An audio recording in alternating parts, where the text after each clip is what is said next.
돈이 녹고 있습니다. 은행에 있는 내 월급, 저축한 돈 가만히 두면 점점 줄어든다는 말입니다. 그런데 이상한 게 있습니다. 집값은 계속 오르고 있죠? 왜 이런 일이 벌어질까요? 최근 뉴스에서 이런 연구 결과가 나왔습니다. 물가가 오르면 사람들이 부동산을 더 많이 사려고 한다는 겁니다. 특히 30대 이하 젊은 층이 더 적극적이라고 합니다. 이유가 뭘까요? 바로 인플레이션 때문입니다.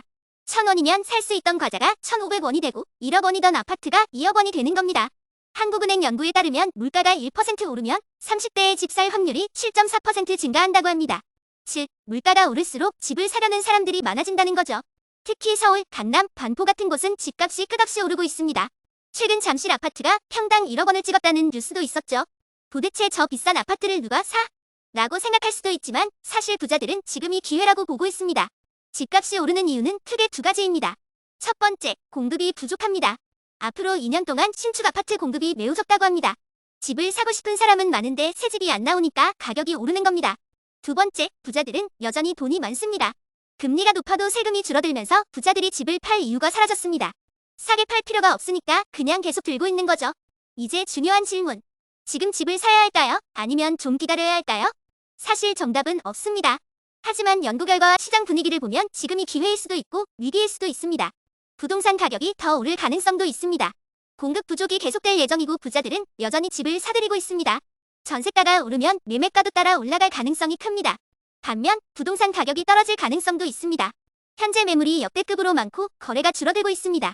즉, 사람들이 비싸서 못 사고 있다는 뜻이죠. 또 정부 정책이나 금리 변화에 따라 가격이 바뀔 수도 있습니다. 그렇다면 우리는 뭘 해야 할까요? 무작정 집값이 오르니까 당장 사야 한다고 하면 위험할 수도 있습니다. 하지만 좋은 집을 저렴한 가격에 사는 기회가 곧 올 수도 있습니다. 내 집 마련이 목표라면 전세가율이 높은 지역을 고려해보는 것도 방법입니다. 신축 아파트 공급이 줄어드는 걸 감안해서 미리 준비하는 것도 좋습니다. 5년, 10년 후를 보고 투자할 생각이라면 재개발 지역도 좋은 선택이 될 수 있습니다. 하지만 무리해서 대출을 끼고 사야 한다면 좀 더 기다려보는 게 좋을 수도 있습니다. 지금 매물이 많지만 거래가 줄고 있는 상황이라 시장이 조정될 가능성도 있습니다. 당장 집을 살 이유가 없다면 금리 변화나 정부 정책을 좀 더 지켜보는 것도 방법입니다.